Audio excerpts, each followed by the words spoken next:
technique pour apprendre à calculer un calcul comme 136 fois 5. Alors 136 fois 5, il faut se rappeler évidemment que c'est 136, comme ça qu'on fait 5 fois. Ok.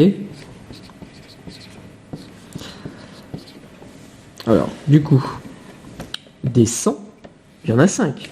Donc je commence par écrire donc 136 fois 5 égale 100 fois 5. Mais c'est aussi des 30 qu'on retrouve 5 fois. Donc plus 30, on fait 5 fois. Et puis le 6, on le fait 5 fois. Donc 6 fois 5. Okay, donc on a pris les centaines, qu'on a fait 5 fois, les dizaines, qu'on a fait 5 fois, et les unités, qu'on a fait 5 fois. Bon, sans oublier de mettre les zéros pour bien dire que c'est des centaines et bien dire que c'est des dizaines. Bon, et puis une fois qu'on a fait ça, il n'y a plus qu'à calculer chaque parenthèse. 100 fois 5, combien ça fait? Bien, ça fait 500. Ah oui, 5 paquets de 100. 30 fois 5, combien ça fait? Alors 30 fois 5, je peux me rappeler que c'est 3 dizaines que je fais 5 fois. Donc 3 fois 5, hein, si j'oublie un petit peu le 0, je fais 3 fois 5. Combien ça fait 3 fois 5? Bon, si je sais pas, je peux regarder éventuellement dans mes tables.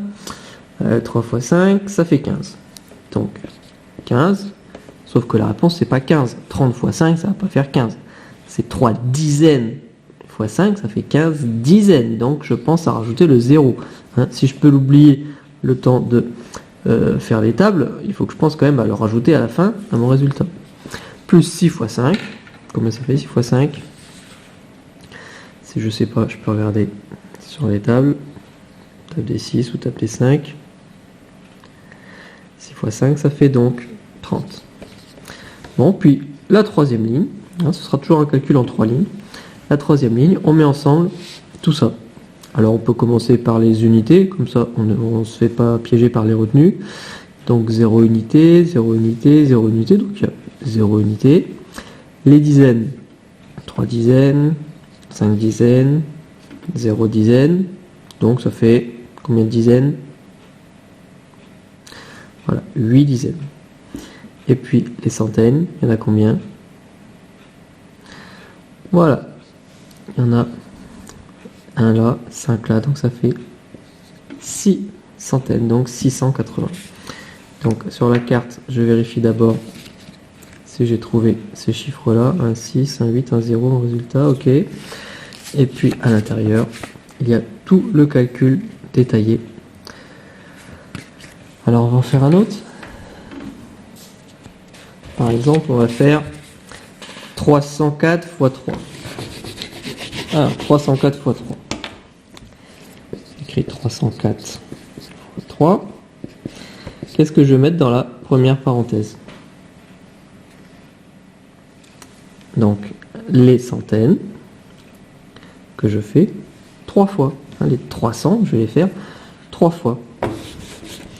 Donc 300 x 3. Ensuite, pour les dizaines, là, petit cas particulier, je n'ai pas de dizaines.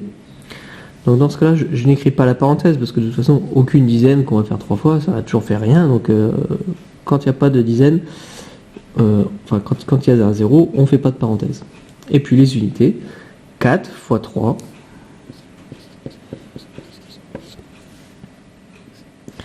Alors 300 x 3, ça fait 900. Et 4 x 3, ça fait 12. Donc 912. Bon, un petit dernier rapidement. 259 x 3. Alors, quelle va être la première parenthèse? Donc, je rappelle, pour la première parenthèse, on prend les centaines qu'on va faire 3 fois, puisque 259, on le fait en entier 3 fois. Mais là, on va découper en petits morceaux. On prend d'abord les centaines qu'on fait 3 fois. Donc, c'est 200 fois 3. Ensuite, la deuxième parenthèse, ça va être quoi?